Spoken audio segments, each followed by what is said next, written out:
Assalamualaikum warahmatullahi wabarakatuh. Perkenalkan, nama saya Zahra Hirunisa, NIM 8622410111, kelas A3, Program Studi PGSD semester 1. Dosen pengampu Ibu Afi Valentri MPD. Di sini saya ingin sedikit memaparkan materi tentang pendekatan filsafat dalam pendidikan. Apa itu pendekatan filsafat dalam pendidikan? Nah, pendekatan filsafat dalam pendidikan merupakan suatu kerangka berpikir yang memberikan landasan bagi praktik pendidikan.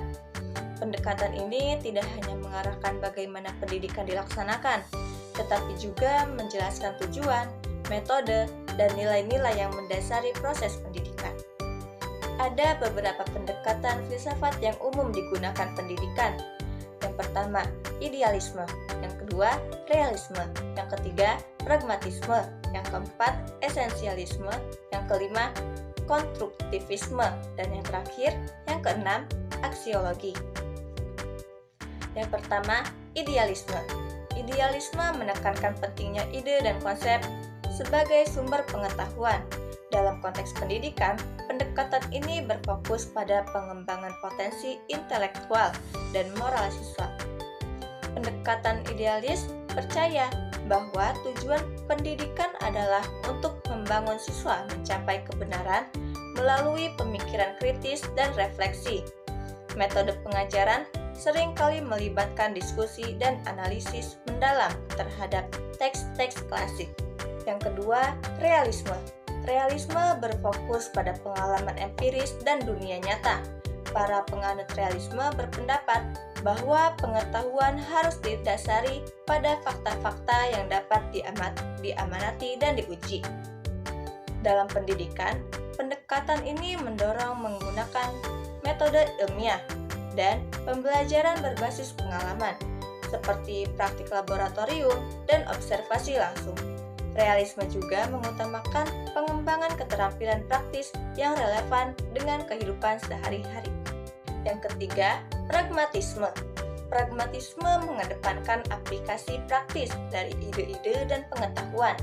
Dalam pendidikan, pragmatisme menekankan pentingnya pengalaman belajar yang relevan dengan kehidupan siswa.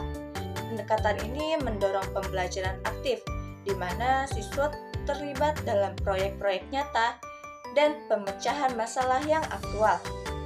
Pragmatisme juga mengakui bahwa pengetahuan dapat berubah seiring dengan perkembangan konteks sosial dan budaya.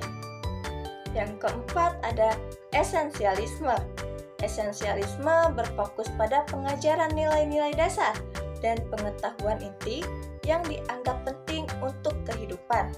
Pendekatan ini menekankan pentingnya kurikulum yang terstruktur dan sistematis, serta pengajaran yang berorientasi pada hasil belajar yang jelas.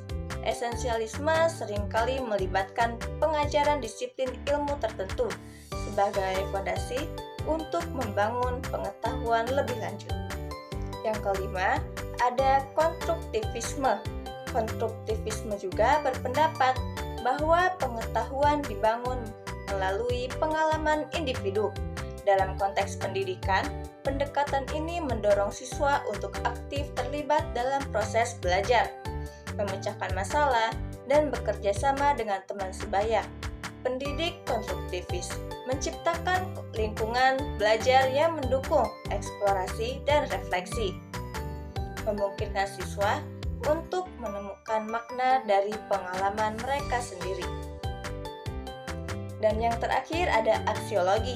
Aksiologi dalam pendidikan berkaitan dengan nilai-nilai dan etika yang mendasari praktik pendidikan.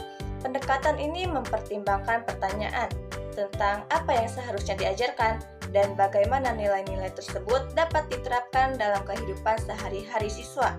Aksiologi berperan penting dalam membentuk karakter siswa serta mempersiapkan mereka untuk menjadi anggota masyarakat yang bertanggung jawab.